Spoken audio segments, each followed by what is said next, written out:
എനിക്ക് കടിയിട്ട് ഞാൻ മരിച്ചു എന്ന് ഡോക്ടർമാർ പറഞ്ഞു കഴിഞ്ഞു. അന്നത്തെ മുരുകേശ സാറാണ് അന്നത്തെ എച്ചോടി, ആദ്യത്തെ കടിയിൽ എച്ചോടി. ഞാൻ കാല് വെച്ച് എനിക്ക് തൊഴണം, കയറണം, എനിക്ക് കയറാൻ പറ്റുന്നില്ല. അപ്പോൾ ഈ കുഞ്ഞ് തന്നെ എൻ്റെ അടുത്ത് നിന്ന് നീ തിരിച്ചു പോ. അതിനുശേഷമാണ് ഡോക്ടർമാർ പറഞ്ഞ് കുഴപ്പമില്ലാതെ എന്തോ ഒരു മാറ്റം കാണുന്നു. അതിന് നല്ല ഓർമ്മയുണ്ട്.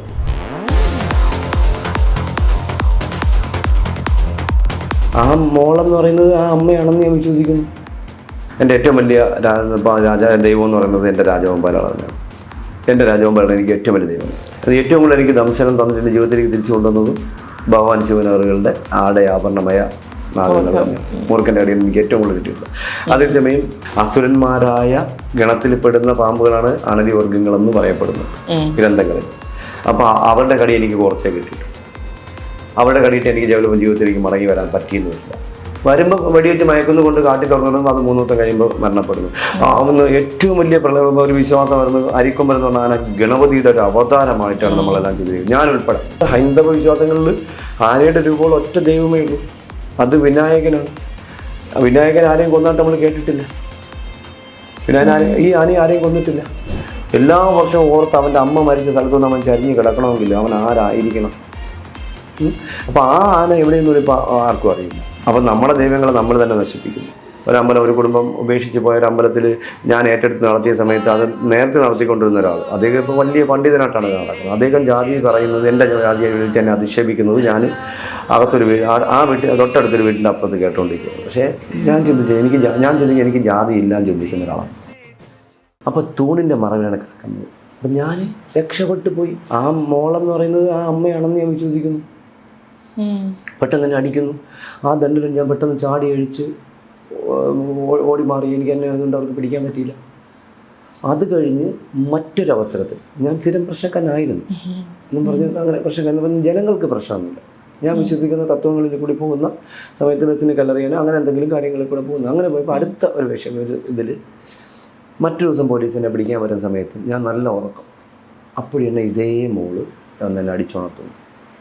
അന്ന് ആദ്യം ദണ്ടുകൊണ്ട് ചെറിയ കുത്താണ് കുത്തി. ഇപ്പം ദണ്ടിൻ്റെ മൂടുവശത്തിലെ കണ്ണ ദണ്ട് ഒറ്റ അടിയാണ് അടിച്ചത്. അങ്ങനെ ചാടി അടിച്ചപ്പോൾ ഞാൻ കിടക്കുന്നതിൻ്റെ ആളില്ലാത്തൊരു വീടിൻ്റെ പുതിയ വീട് പണിയെടുക്കേണ്ട നടുക്കാണ് കിടക്കുന്നത്. അപ്പോൾ എനിക്കെല്ലാം കാണാം. അപ്പോൾ നിലാവിലൂടെ അവൻ 2 വരമ്പിൽ കൂടി ഇങ്ങനെ പോലീസ് ഇങ്ങനെ 4 ചുറ്റും വളഞ്ഞു വരുന്നത് എനിക്ക് കാണാൻ പറ്റും. ഞാൻ പെട്ടെന്ന് അവിടെ നിന്ന് രക്ഷപ്പെട്ടു. പിന്നെ ഞാൻ ഹാജരായി, ജാമ്യം എടുത്ത് അത് അങ്ങനെ ആ ഒരു വേറെ അത് രാഷ്ട്രീയത്തോട് തീവ്രമായൊരു പ്രവർത്തകനായിരുന്നു ഞാൻ. അതങ്ങനെ അങ്ങ് പോയി. അത് കഴിഞ്ഞ് ഞാൻ പിന്നെയും ഈ വിശ്വാസം ഞാൻ കളഞ്ഞില്ല. അപ്പോൾ ഞാൻ അമ്പലത്തിൽ കിടക്കുന്ന സമയത്ത് കിടന്ന് നോക്കുമ്പോൾ സൈഡിലൊരു വിഗ്രഹം ഇരിക്കുന്നു, 10 ആട്ടൊക്കെ ഒരു വിഗ്രഹം ഇരിക്കും. അപ്പോൾ വിശ്വാസങ്ങളിൽ പാമ്പുകളെ കൂടി ഞാൻ കണക്ട്. അപ്പോഴൊക്കെ ഞാൻ പാമ്പിനെ പിടിച്ച് മുന്നോട്ട് പോകുന്ന ഒരാളാണ്. അപ്പോൾ അതാണ് ഞാൻ ആരാധിക്കാനുള്ള ഒരു കാരണം. അപ്പോൾ ഞാൻ നോക്കിയപ്പോൾ അമ്പലത്തിൽ ആരാധിക്കണമെന്നുണ്ടെങ്കിൽ പാമ്പിന് എന്തെങ്കിലും ഒരു പ്രത്യേകത ഉണ്ടല്ലോ. അങ്ങനെയൊക്കെയാണ് ഞാൻ ലോകത്തെ ഏറ്റവും നല്ല ഔഷധം ഇതാണെന്നും ഭഗവാൻ ശിവനവറുകൾ പാനം ചെയ്തതിനെ കുറിച്ചൊക്കെ ഞാൻ അങ്ങോട്ട് എൻ്റെ സ്വന്തം ചിന്താഗതിയിൽ വിലയിരുത്തി. ഒരു ബുക്കിൽ വായിച്ചിട്ടൊന്നുമല്ല.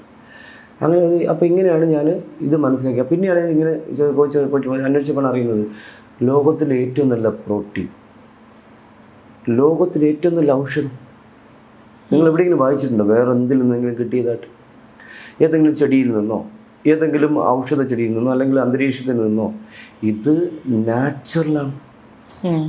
അതാണ് അമൃത്. ഉണ്ടാക്കുന്നതൊന്നും ഒരിക്കലും അമൃതാവുന്നില്ല. പ്രകൃതിയിൽ നിന്നുണ്ടാവുന്നതല്ലേ അമൃത്. പ്രകൃതിയിൽ നിന്നുണ്ടാകുന്ന ഒരു സാധനമേ ഉള്ളൂ ഇത്രയും പ്രത്യൗഷധം. അത് പാമ്പിൻ്റെ ഗ്ലാൻഡിൽ മാത്രമേ ഉള്ളൂ. അപ്പോൾ അവയാണ് ദൈവം. അപ്പോൾ ഞാൻ നോക്കിയപ്പോൾ അമ്പലത്തിലുണ്ട്, ഇങ്ങനെ കേൾക്കുന്നു. അപ്പോൾ ഇതിനെ ആരാധിക്കണം. അപ്പോൾ ഞാൻ ഫുൾ ടൈം അവിടെ പാമ്പിലേക്ക് ആരാധനയായി. പിന്നെ ആ അമ്പലത്തിൽ ആയില്യം എന്നൊരു നാളുണ്ടെങ്കിൽ ഞാൻ എങ്ങും പോവുകയില്ല. അവിടെ നിന്ന് നാഗങ്ങൾക്ക് ആവശ്യമുള്ള അഭിഷേകം ചെയ്യാനുള്ള കരുക്ക് അടുത്ത പറമ്പിലെ തെങ്ങിൽ നിന്ന് വെട്ടിയെടുക്കുക, തെങ്ങിൽ നിന്ന് കമുവിൻ്റെ പൂക്കലെടുക്കുക, പിന്നെ ഇതിന് അഭിഷേകം ചെയ്യാൻ വേണ്ടി 4 ചുറ്റും വൃത്തിയാക്കുക. പിന്നെ ഞാൻ അവിടുത്തെ ഒരാളായി അങ്ങ് മാറും. അപ്പോൾ ഞാൻ കൂടുതൽ ആരാധിക്കാനും കൂടെ തുടങ്ങിയപ്പോൾ എനിക്ക് ഇവരുടെ കൂടുതൽ ബഹുമാനമായി തുടങ്ങി. ബഹുമാനം. അപ്പോൾ പല സ്ഥലത്തും പാമ്പിനെ പിടിക്കുമ്പോൾ പല അപകടങ്ങളിൽ കിട്ടുന്ന സാധനം നമ്മളെ വീട്ടിൽ കൊണ്ടുവയ്ക്കുമ്പോൾ മരണപ്പെടുമ്പോൾ നമുക്ക് മാരകമായ വിഷമവും ഉണ്ടാവും. അപ്പോൾ നമ്മൾ മണ്ണെണ്ണ ഒഴിച്ചുകൊണ്ട് പോകും. അപ്പോൾ നമുക്ക് രക്ഷിക്കാൻ കഴിയുമെന്ന് നമുക്കറിയാം. എന്നാൽ നമ്മൾ കൊണ്ടുവെക്കും, എന്നുള്ള നാളെ വിടാമെന്ന് വിചാരിക്കും. ചിലപ്പോൾ അല്ലെങ്കിൽ മറ്റൊന്ന് എന്താണ് ആവശ്യത എങ്ങനെയാണെന്ന് നോക്കിയിട്ട് വിടാമെന്ന് വിചാരിക്കും. ഇപ്പോൾ നമുക്ക് കാട്ടിക്കൊണ്ട് വിടാൻ പറ്റില്ല. ഇവിടെ നിന്ന് പത്തനംതിട്ട കാട്ടി പോകണമെങ്കിൽ എൻ്റെ കാശ് മുടക്കിയാണ് കാറ് ഓടിച്ച് ഞാൻ പത്തനംതിട്ട പോകുന്നത്. ഇവിടെ ആരും പൈസ തന്നിട്ടല്ല, അല്ലെങ്കിൽ ഞാൻ പലിശയ്ക്ക് എടുത്തിട്ടാണ് പോകുന്നത്, അല്ലെങ്കിൽ ബ്രീഡ് 10 രൂപ പലിശക്കാരുണ്ട്, മീറ്റർ പലിശക്കാരുണ്ട്, അവരെ നിന്ന് എടുക്കും, അല്ലെങ്കിൽ എൻ്റെ സുഹൃത്തുക്കളായിരുന്നു കടം വാങ്ങി, അല്ലെങ്കിൽ ആരെങ്കിലും എന്തെങ്കിലും സ്വർണ്ണമെങ്കിലും വാങ്ങിച്ച് പണയം വെക്കും. ഇങ്ങനെയൊക്കെയാണ് ഞാനിത് മെയിൻറ്റെയിൻ ചെയ്ത് ഇത്ര നാൾ കൊണ്ടുപോയത്. അപ്പോൾ ഈ ഒരു സങ്കല്പം വന്നപ്പോൾ പിന്നെ എനിക്ക് ഇവരോട് കൂടുതൽ ബഹുമാനമാണ്. അപ്പോൾ ആദ്യ കാലങ്ങളിൽ എനിക്ക് ബഹുമാനമല്ല, എന്തോ ഒരു വീരസാഹസ കാര്യം ചെയ്യും പോലെ, മറ്റാരും ചെയ്യാത്തൊരു സാധനം ചെയ്യും പോലെ. പിന്നെ ഈ പഠിച്ചപ്പോൾ ആരാധിക്കാൻ തുടങ്ങി, എൻ്റെ സ്വപ്നങ്ങൾ സഫലമായി തുടങ്ങിയപ്പോൾ എൻ്റെ സ്വപ്നങ്ങളിൽ ഇങ്ങനത്തെ അപകടങ്ങളൊക്കെ ഞാൻ സ്വപ്നം കാണാൻ തുടങ്ങിയപ്പോൾ ഇവയെ ഞാൻ ഒന്നിൽ ഗാഢമായിട്ടങ്ങ് പിടിച്ചു. ഇവർ മാത്രമാണ് ദൈവങ്ങൾ, ഇവരിൽ മാത്രമാണ് ശക്തിയുള്ളത് എന്ന് മനസ്സിലാക്കാൻ പറ്റി. അതുകൊണ്ട് ഞാനിപ്പോൾ ഒരു രാഷ്ട്രീയ പാർട്ടിയുടെ ആളോ അല്ലെങ്കിൽ ഒരു മനുഷ്യനെ കൊല്ലുന്നു, അവന് കൊല്ലാനേ കഴിയുള്ളൂ, ആ ജീവൻ തിരിച്ചു കൊടുക്കാൻ അവന് കഴിയില്ല. പക്ഷെ ഇവർക്ക് പറ്റും. കടിച്ച ഔഷധം കൊണ്ട് ജീവൻ എടുക്കാനും പറ്റും. അതേ ഔഷധം കൊണ്ട് അവിടെ കൊണ്ട് കടിച്ചിട്ട് ജീവൻ തിരിച്ചെടുക്കാൻ പറ്റില്ല, പ്രത്യൗഷധമുണ്ട്. അപ്പോൾ അവയെ ഞാൻ ആരാധിക്കാൻ തുടങ്ങി. അങ്ങനെയാണ് പാമ്പിനെ ഇത്രയും ഞാനൊരു വലിയ സംരംഭമാക്കി മാറ്റി. പിന്നെ എൻ്റെ സ്വപ്നങ്ങളെല്ലാം, എനിക്ക് പറ്റുന്ന അപകടങ്ങൾ, എനിക്ക് കടി കിട്ടുന്ന കാര്യങ്ങൾ, ഇതെല്ലാം ഞാൻ സ്വപ്നത്തിൽ കാണും. അതെനിക്ക് സഫലമാവാനുള്ള ഒറ്റ കാരണം ഇവരാണ്. ഇവരെ ഞാൻ സ്നേഹിച്ചില്ലായിരുന്നെങ്കിൽ ഞാനിന്ന് ഭൂമിയിൽ ഉണ്ടാവുകയില്ല. ഏതെങ്കിലും ഒരു രാഷ്ട്രീയ പാർട്ടിയുടെ ആളായിട്ട് പ്രവർത്തിച്ച് മറ്റൊരു ബാക്ക്ഗ്രൗണ്ടിൽ കൂടെ, ഒന്നുകിൽ ക്രിമിനൽ പശ്ചാത്തലത്തിൽ കൂടെ എന്നെ ആരെങ്കിലും കൊല്ലുകയോ അല്ലെങ്കിൽ ഞാൻ ഏതെങ്കിലും കേസിലകപ്പെട്ട് ജയിലിലാകും, അങ്ങനെയൊക്കെയുള്ള ചിന്ത വന്നപ്പോൾ ഞാൻ പെട്ടെന്ന് ഇതിലേക്ക് അങ്ങ് കയറി പിടിച്ചത്. ഞാൻ അങ്ങനെ ആവാൻ പാടില്ല, ഇങ്ങനെ ആവാൻ പാടില്ല. അപ്പം ഞാൻ എൻ്റെ ഒരൊറ്റ ചിന്താഗതിയിൽ കൂടെ ഇവയെ ആരാധിച്ചുകൊണ്ട് ഇവരെ മുന്നിലേക്ക് അങ്ങ് പോയി. അപ്പോൾ എൻ്റെ മറ്റുള്ള ചിന്താഗതികളൊക്കെ അങ്ങ് മാറി. എന്നെ മറ്റുള്ള ആൾക്കാർ ആ രീതിയിൽ മറക്കാനെന്ന് പറയും. മറ്റേ എൻ്റെ നാട്ടിൽ ഒരു പാവപ്പെട്ടവരെ കല്യാണം വന്നാൽ ഒരാൾ ഒരു വീട്ടിൽ പോലും ആ കാലത്ത് ഒരു വാഴയില വാങ്ങിയിട്ടില്ല, ഒരു കരിക്ക് വാങ്ങിയിട്ടില്ല, ഒരു തേങ്ങ വാങ്ങിയിട്ടില്ല, ഒരു ഏത്തക്കൊല വാങ്ങിയിട്ടില്ല, കറിക്ക് കപ്പ വാങ്ങിയിട്ടില്ല. ഇതെല്ലാം ഞാൻ അടുത്തുള്ള ആൾക്കാരോട് ചോദിക്കാതെ 1000 വാഴയില വേണം, 1000 വാഴയില ഞാൻ വെട്ടിക്കൊണ്ട് എൻ്റെ കൂട്ടുകാരെ കുട്ടികൊണ്ട് പറ്റും. ആരും എൻ്റെ അടുത്ത് ചോദിച്ചു. കരിക്കും കൊല വേണം, ഇപ്പോൾ ഫ്രണ്ടിൽ കെട്ടാനായിട്ട് വാഴക്കൊല വേണം, പാചകത്തിന് ഏത്തക്കൊല വേണം, ഏത്തക്ക വേണം. അതെല്ലാം ഞാൻ എൻ്റെ നാട്ടിലെ ആൾക്കാരിൽ പോയി വെട്ടി കൊണ്ടുവിടെ കൊടുക്കും. ആരും എൻ്റെ അടുത്ത് വേണ്ടാന്ന് പറഞ്ഞില്ല, ചെയ്തെന്ന് പറഞ്ഞു. കാരണം ഞാൻ ചെയ്യുന്നത് ആർക്കെങ്കിലും പാവപ്പെട്ടവർക്കായിരിക്കും, എൻ്റെ നാട്ടുകാർക്കാണ്. ഒരാൾ പോലും ഇച്ചിപ്പോന്ന് പറയുകയോ ഒരു പരാതി കൊടുത്തിട്ടില്ല.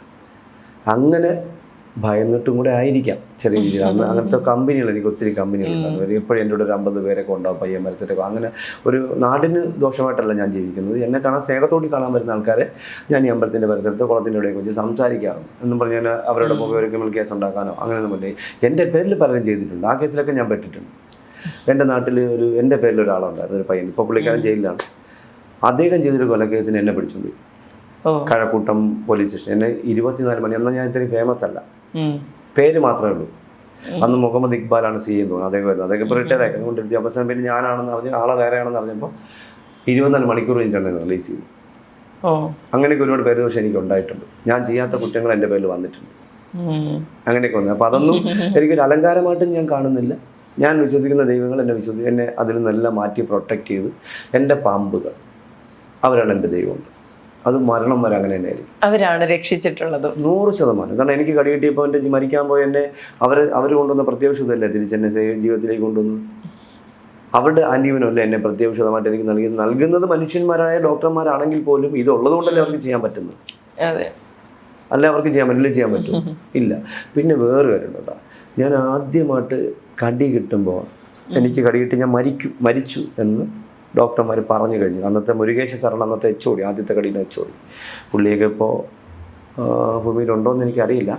ഒരു 25 വർഷങ്ങൾക്ക് മുന്നെയാണ്. അന്ന് അദ്ദേഹം പെൻഷൻ ആവാൻ പോകുന്ന സമയത്താണ്.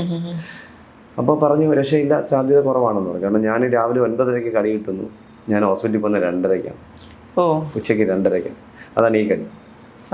അതെ. അപ്പോൾ അങ്ങനെ മരിച്ചു എന്ന് പറഞ്ഞു. അപ്പോൾ ഞാൻ എല്ലാവരും ഡോക്ടർമാരൊക്കെ പറഞ്ഞ് മരിച്ചു, ശരിയാണ്. അപ്പോൾ ഇന്നും ഞാൻ ഓർക്കുന്നു, എൻ്റെ ആത്മാവ് എന്ന് പറഞ്ഞ സാധനം ഈ അമ്പലത്തിൽ പോകുന്നു. ഞാൻ ഈ അമ്പലത്തിൽ കിടന്ന് വളർന്ന ആളാണ്, എനിക്ക് നല്ല ഓർമ്മയുണ്ട്. അപ്പോൾ ഞാൻ ഈ അമ്പലത്തിൽ പോകുന്നു, രാത്രി 2:30 ഞാൻ ഈ അമ്പലത്തിൽ പോകുന്നു. ഞാൻ അകത്തോട്ട് കയറാൻ പോയത്, ഞാൻ കാല് വെച്ച് എനിക്ക് കയറണം, എനിക്ക് കയറാൻ പറ്റുന്നില്ല. അപ്പോൾ ഈ കുഞ്ഞ് തന്നെ എൻ്റെ അടുത്ത് പറഞ്ഞു, നീ തിരിച്ചു പോ എന്ന് പറഞ്ഞ് എന്നെ തിരിച്ച് ഓട്ടിക്കുന്നത് എൻ്റെ മനസ്സിലാണ്. അതിനുശേഷം അവിടെ നിന്ന് ഞാൻ തിരിച്ചു പോരുകയാണ്. അതിനുശേഷമാണ് ഡോക്ടർമാർ പറഞ്ഞത് കുഴപ്പമില്ലാതെ എന്തോ ഒരു മാറ്റം കാണുന്നു എന്ന് എനിക്ക് നല്ല ഓർമ്മയുണ്ട്. ഇതൊരു അന്ധവിശ്വാസമൊന്നുമല്ല, 100%. കാരണം ഇതൊരു ആത്മമായ വിഷയം. ഇപ്പോൾ ഒരു പള്ളിയിൽ അച്ഛനായിക്കോട്ടെ, അല്ലെങ്കിൽ ഒരു നല്ല സത്യസന്ധമായിട്ട് മതം പറയുന്ന ഒരു എളുപ്പം ആയിക്കോട്ടെ, അല്ലെങ്കിൽ ഒരു മതപ്രഭാഷകനായി ഇസ്ലാം മതവിശ്വാസിയായിക്കോട്ടെ, അവരുടെയൊക്കെ അനുഭവം ഇതാണെങ്കിൽ അവർ പറയൂല. പറഞ്ഞാൽ എന്താണെന്നില്ല, അതിൻ്റെ അടിയിൽ ഇനി പറഞ്ഞ് അതിൻ്റെ അടിയിൽ മോശം പറയും. നമ്മുടെ നാടിൻ്റെ ശാപം അതാണ്. ഇവർക്കൊക്കെ അനുഭവം ഉണ്ടാവും, എല്ലാവർക്കും ഉണ്ടാവും. എത്ര കന്യാസ്ത്രീ അമ്മമാർ എന്നെ സ്വപ്നം കണ്ട് എന്നെ പറഞ്ഞു, മക്കൾക്ക് അപകടം വരാമെനിക്ക് സ്വപ്നം, എന്നെ ഞാൻ പോകുന്ന എന്നെ എത്ര സ്ഥലത്ത് അമ്മമാർ എന്നോട് പറഞ്ഞിട്ടുണ്ട്. പിന്നീട് ചെല്ലുന്ന മക്കളെ ഞങ്ങളൊക്കെ നന്നായിട്ട് മുട്ടിപ്പോയി പ്രാർത്ഥിച്ചിട്ടുണ്ട്, മക്കൾക്ക് അപകടം പറ്റുന്നുണ്ട്, ഞങ്ങൾ സ്വപ്നം കണ്ടു. പിന്നീടാണ് അവർ പറയുന്നത്, എപ്പോഴും എന്നെ കാണുമ്പോൾ. എന്നാൽ പട്ടത്തൊരമ്മ, ഒരു കന്യാസ്ത്രീ അമ്മ വിളിച്ച് പറഞ്ഞിട്ട് എനിക്ക് 1 ലക്ഷം രൂപ അയച്ചു തന്നു, ചെക്ക് അയച്ചു തന്നു എനിക്ക്. ഒരു കന്യാസ്ത്രീ പട്ടത്തൊരമ്മ ഞാൻ നേരിട്ട് കണ്ടിട്ടുമില്ല, ഒരു പ്രാവശ്യം പോയി ലെറ്ററും വെച്ചിരുന്നാലും 1 ലക്ഷം രൂപ ചെക്ക് എനിക്ക് അയച്ചിട്ട്. അപ്പോൾ അമ്മ പറഞ്ഞു, മക്കൾക്ക് വേണ്ടി മുട്ടിപ്പോയി പ്രാർത്ഥിച്ച് മക്കൾക്ക് ഇന്ന ഒരു അപകടം ഉണ്ടാകുന്നിട്ട് ഞാൻ സ്വപ്നം കണ്ടിരുന്നു, ഇത്ര ദിവസം മക്കളെ പറയാനായിട്ട് മക്കളുടെ നമ്പറൊന്നും എൻ്റെ ഇല്ലായിരുന്നു, എന്തായാലും തിരിച്ചുവിടുന്നത് ഉറപ്പായിരുന്നു എന്ന് പറഞ്ഞു. ഇപ്പം ഈ കോട്ടയത്തെ കടയാണ്, കോട്ടയത്തെ. അപ്പോൾ ഇതെല്ലാം ആത്മാർത്ഥമായിട്ട് ഏത് മതത്തിൽ വിശ്വസിച്ചാലും കൃത്യമായിട്ട് ആ വ്യക്തിക്ക് കള്ളമില്ലാത്ത അതിൽ വിശ്വസിക്കുന്നവർ കൃത്യമായിട്ട് നേരിട്ട് അവർക്ക് വേണ്ടപ്പെട്ടവർക്ക് വരുന്ന അപകടം വരെ നേരത്തെ പറയാം. അതിന് ഒരു സംശയമില്ല. എൻ്റെ അനുഭവം കൊണ്ട് ഞാൻ പഠിച്ച പാഠമാണ്, എൻ്റെ അനുഭവം. പക്ഷേ ഇതിപ്പോൾ നമ്മൾ അപക്കം കാണുമ്പോൾ ചിലപ്പോൾ ആൾക്കാർ ചോദിക്കും ഇതൊക്കെ സത്യമാണോ എന്നാൽ അവർക്ക് മനസ്സിലിതുണ്ട്, എന്നാലും നമ്മൾ പറയുമ്പോൾ അംഗീകരിക്കാൻ പറ്റില്ല. ബാബാ സുരേഷ് പറയുമ്പോൾ അംഗീകരിക്കാൻ പറ്റില്ല. വേറെ എന്നാ എൻ്റെ ജീവിതത്തിൽ ഉണ്ടായി, എന്നിട്ട് ബാബാ സുരേഷ് ഇല്ലേ പറഞ്ഞ അംഗീകരിക്കേണ്ട. ഇതാണ് നമ്മുടെ നാട്ടിൽ കണ്ടുവരുന്നത്. പക്ഷെ എന്തായാലും ജാതി ചിന്ത മാനവരാശിക്ക് എല്ലാവർക്കും ഉണ്ട്, അതെന്നും ഉണ്ടാവണമെന്ന് തന്നെ പറയുന്നത്. ഇതിന് ചെറിയൊരു സംശയങ്ങൾ, ചെറിയൊരു കാര്യമുണ്ട്. എനിക്ക് വെള്ളം തന്ന ഒരു വീഡിയോ വന്നിരുന്നു, ഒരമ്മ ബാത്റൂമിൽ വീണ പാത്രത്തിൽ വെള്ളം തന്നൊരു വീഡിയോ.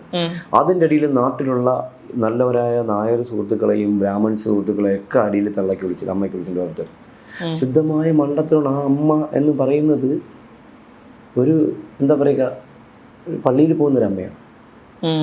അമ്മ കോടീശ്വരിയല്ല, അമ്മ ഒരു നായർ ബ്രാഹ്മണൻ ഒന്നും, അമ്മ ഒരു സാധാരണക്കാരിയാണ്. അവർക്ക് പറ്റിയൊരു തെറ്റാവാം എന്നുവെച്ചാൽ അവർക്ക് ഇനി ആ ഗ്ലാസ് ആ പാത്രം നല്ല പാത്രത്തിൽ കൊടുത്താൽ അത് ഉപയോഗിച്ച് അവർക്ക് എന്തെങ്കിലും അസുഖങ്ങളുണ്ടെന്നൊക്കെ ചിന്തയായിരിക്കാം. പിന്നെ അതുപോലെ മറ്റൊരു വീട്ടിൽ പോയപ്പോൾ എനിക്ക് പായസം ഡിസ്പോസിബിൾ ഗ്ലാസ്സിൽ തന്നപ്പോഴത്തേക്ക് വേറൊരാൾ, ഞാൻ സ്ഥിരം തിരുവോണത്തിന് കഴിക്കാൻ പോകുന്നൊരു സാറുണ്ട് പാങ്ങപ്പാറിൽ, പുള്ളി വിഷമത്തോടി പറഞ്ഞു. പുള്ളി നായർ കമ്മ്യൂണിറ്റിയാണ്. സുരേഷിൻ്റെ ഞങ്ങൾ വീട്ടിൽ സുരേഷ് എല്ലാ ഓണത്തിന് പറഞ്ഞത് അറിയാമല്ലോ എല്ലാവർക്കും. അതിന് പലരും എന്നെ വിളിച്ച് പരാതി പറഞ്ഞു. ഞാൻ പറഞ്ഞു അങ്ങനെയല്ല, അതും ഒരിക്കലും ഒരു നായർ കമ്മ്യൂണിറ്റിപ്പെട്ട ആളോ ഒരു ബ്രാഹ്മണനോ അങ്ങനെ ഒരാളോ ഇല്ല, അതും സാധാരണക്കാരൻ തമിഴ്നാട് കണക്ഷനിലുള്ള ഒരു ഇതിൽപ്പെട്ട് വിശ്വാസിപ്പെട്ട ഒരാളാണ്. അപ്പോൾ അവരുടെ മനസ്സിൽ ഇതായിരിക്കാം, അല്ല ഒരു ജാതി ചിന്തയല്ല അത്. അപ്പോൾ മനുഷ്യന് ജാതി വേണ്ടെന്ന് ഞാൻ പറയുന്നില്ല, ഉറപ്പായിട്ട് വേണം. ഇപ്പം ഞാൻ ചോദിക്കട്ടെ, ഇപ്പോൾ ഒരു സ്കൂള് SNDPക്ക് ഒരു സ്കൂൾ, SNDP എന്നൊരു സംഘടന ഇല്ലെങ്കിൽ അവർക്ക് ആ സ്കൂൾ വാങ്ങാൻ പറ്റുമോ? ആ സ്കൂൾ എന്ത് പേരിൽ കൊടുക്കും? NSSനൊരു സ്കൂൾ വേണം, സർക്കാർ പെർമിഷൻ കൊടുക്കും. NSS എന്നൊരു സംഘടന ഇല്ലെങ്കിൽ ഏത് പേരിൽ കൊടുക്കാൻ പറ്റും ഒരു സ്കൂള്? ഇപ്പോൾ KPMSനൊരു സ്കൂൾ വേണം, KPMS ഒരു സംഘടന ഇല്ലെങ്കിൽ ശക്തമായിട്ട് അവർക്കത് പിടിച്ചു വാങ്ങാൻ പറ്റുമോ? അവർക്കത് കിട്ടുമോ? വേണം. ഇപ്പോൾ നാടാർ കമ്മ്യൂണിറ്റി അവർക്കൊരു സ്കൂൾ വേണം, അല്ലെങ്കിൽ ക്രിസ്ത്യൻ സഭ നാടാർ കമ്മ്യൂണിറ്റി ഇത്രയും ശതമാനം പേര് ക്രിസ്ത്യാനികൾ, ഇത്രയും ശതമാനം പേര് ഹിന്ദുക്കൾ, അപ്പോൾ അവർക്കൊരു സ്കൂൾ. അപ്പോൾ എന്ത് അടിസ്ഥാനത്തിൽ കൊടുക്കാൻ പറ്റും? ഇതൊക്കെ വേണം. പാമ്പിന് മാത്രം ജാതി വേണ്ട ഞാൻ ചിന്തിക്കുന്ന ഒരാളാണ്. കാരണം അവരാണ് എൻ്റെ മനസ്സിൽ ദൈവം. എൻ്റെ ഏറ്റവും വലിയ ദൈവം എന്ന് പറയുന്നത് എൻ്റെ രാജഗോപാലാണ്. എൻ്റെ രാജഗോപാലാണ് എനിക്ക് ഏറ്റവും വലിയ ദൈവം. അത് കഴിഞ്ഞാൽ എൻ്റെ ഭഗവാൻ ശിവൻ അവരുടെ കയ്യിലെ മസിലിലും മുടിയിലും ഒക്കെ ചുറ്റിയിരിക്കുന്ന ഗംഗാദേവിയല്ല, ഇങ്ങനെ പത്തിപ്പെടുത്തിയിരിക്കുന്ന അവരാണ് എൻ്റെ രണ്ടാമത്തെ ദൈവം. അത് ഏറ്റവും കൂടുതൽ എനിക്ക് ദംശനം തന്നിട്ട് എൻ്റെ ജീവിതത്തിലേക്ക് തിരിച്ചു കൊണ്ടുവന്നതും ഭഗവാൻ ശിവൻ അവരുടെ ആഭരണമയ നാഗങ്ങളാണ്. മൂർഖൻ്റെ അടിയിൽ എനിക്ക് ഏറ്റവും കൂടുതൽ കിട്ടിയിട്ടുണ്ട്. അതേസമയം നമുക്ക് മറുവശവും വേണം, നന്മയുണ്ടെങ്കിൽ തിന്മയും വേണം. എന്താ പറയുക, മന്ത്രപർവ്വതം ചുറ്റി വരുന്ന പാലാരിമാന സമയത്ത് ഒരു വശത്ത് അസുരന്മാരും ഒരു വശത്ത് ദേവന്മാരും.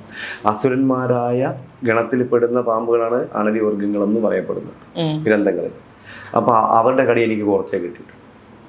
അവരുടെ കടിയിട്ട് എനിക്ക് ജീവിതത്തിലേക്ക് മടങ്ങി വരാൻ പറ്റിയെന്ന് വരില്ല. അതുകൊണ്ട് അവരുടെ കടി എനിക്ക് കിട്ടിയിട്ടില്ല. അപൂർവങ്ങളിൽ 3 കടി കിട്ടി. പക്ഷേ ഞാൻ ആരാധിക്കുന്ന, എനിക്ക് കൊട്ട് തരുന്ന, ഞാൻ തെറ്റിയുമ്പോൾ എന്നെ എന്താ പറയുക, എന്നെ അനുസരിപ്പിക്കാനായിട്ട് ഞാൻ പഠിക്കുന്ന സ്കൂളിൽ അധ്യാപകന്മാർക്ക് ചുരുൾ കയ്യിലുണ്ട്.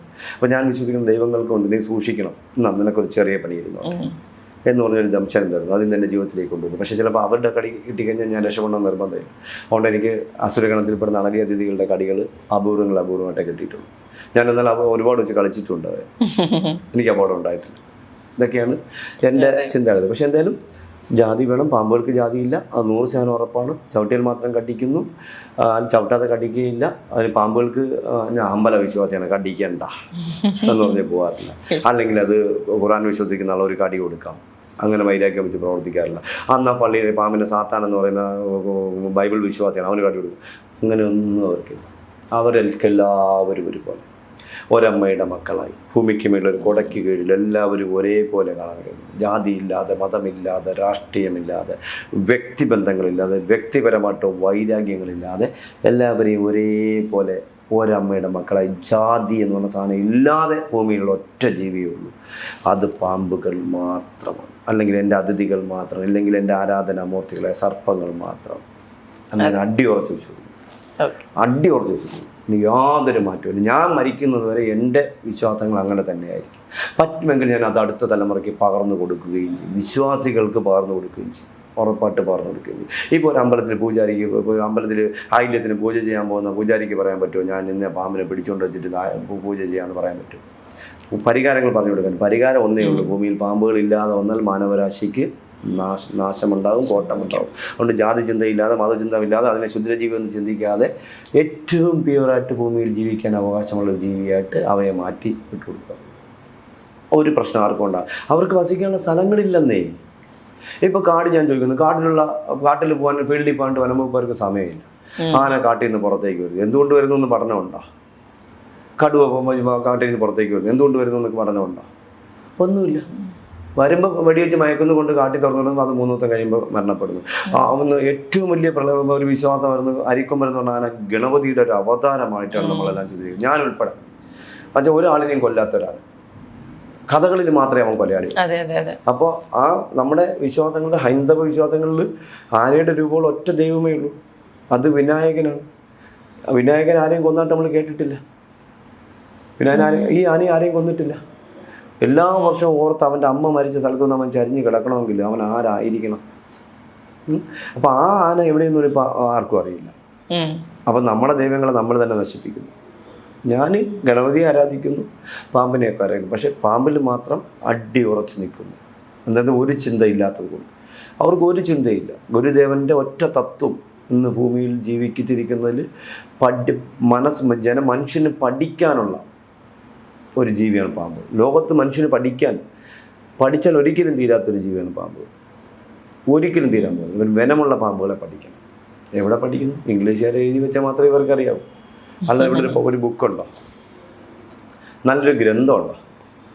ഒന്നിനെക്കുറിച്ചും. അതുകൊണ്ട് പാമ്പിനെ ആരാധിക്കുന്നത് അവർക്ക് മാത്രമാണ് ജാതി ഇല്ലാത്തത്, ജാതി ചിന്തയില്ലാത്തത്. മനുഷ്യന് ജാതിയുണ്ട്, ജാതി വേണം, വേണ്ടെന്ന് ഞാൻ വിളിക്കുന്നത്. അതൊക്കെ അവരുടെ വ്യക്തിപരമായ കാര്യമാണ്. അതിനൊന്നും ഞാൻ കുറ്റം പറയുന്നില്ല. എനിക്ക് എന്താ പറയുക, എന്നെ ജാതിപരമായിട്ട് ചിന്തിച്ചാരും വേർതിരിച്ച് നിർത്തിയിട്ടില്ല. ഒരാൾ കൊട്ടാരത്തിൽ തമ്പുരാട്ടിയുടെ അടുത്ത് പോയാലും എൻ്റെ അടുത്ത് ഭയങ്കര കാര്യമാണ്, അമ്പലത്തിൽ പൂജാരി അടുത്ത് പോയാലും എൻ്റെ അടുത്ത് ഭയങ്കര കാര്യമാണ്, പള്ളിയിൽ അച്ഛന്മാരുടെ അടുത്ത് പോയാലും എനിക്ക് നല്ല ഇരിപ്പണം തന്നെ ഇരുത്തി നല്ല പെരുമാറ്റം ഉണ്ടായിരുന്നു.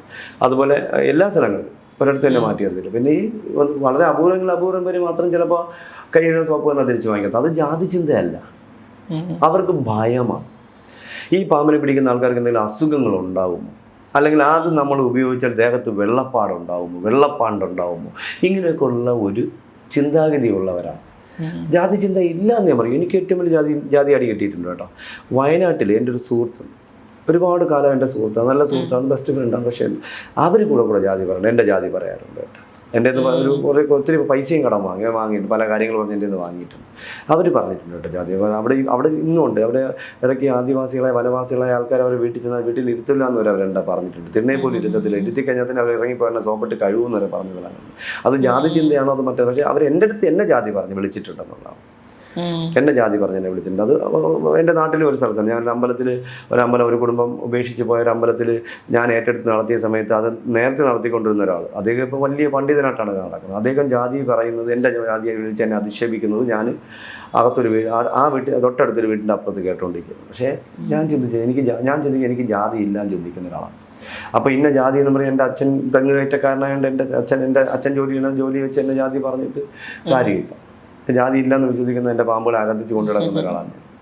അപ്പോൾ അതുകൊണ്ട് അത് അവരുടെ അറിവില്ലായ്മ കൊണ്ടോ അറിവ് കൂടുതൽ കൊണ്ടോ ചെയ്തു. ഈ പറഞ്ഞ വ്യക്തി, വയനാട്ടിലുള്ള വ്യക്തി ഒരു 100 പ്രാവശ്യം എന്നെ ജാതി അധിക്ഷേപം വിളിച്ച് പറഞ്ഞിട്ടുണ്ടെന്നാണ്. ഒരുപാട് പേര് മറ്റുള്ള ലോകത്തിൽ അവരിൽ താഴെയുള്ള എല്ലാ ജാതിക്കാരെയും വെച്ച് എന്നെ വിളിച്ച് അധിക്ഷേപിച്ചിട്ടുണ്ട്. എൻ്റെ അടുത്ത് എൻ്റെ ജാതി വെച്ചിട്ടുണ്ട്. ഞാൻ പറഞ്ഞു എനിക്ക് ജാതിയില്ല, ഞാൻ ഒരിക്കലും ജാതി വെക്കാതെ സഹകരിച്ചിട്ടില്ല എന്ന് പറഞ്ഞു. അതുകൊണ്ട് ഒരുപാട് പ്രാവശ്യം അവരെന്നെ വിളിച്ച് അധിക്ഷേപിച്ചിട്ടുണ്ട്. അതൊന്നും ഒരു കാര്യമില്ല എന്ന് ഞാൻ വിശ്വസിക്കും. ശരി.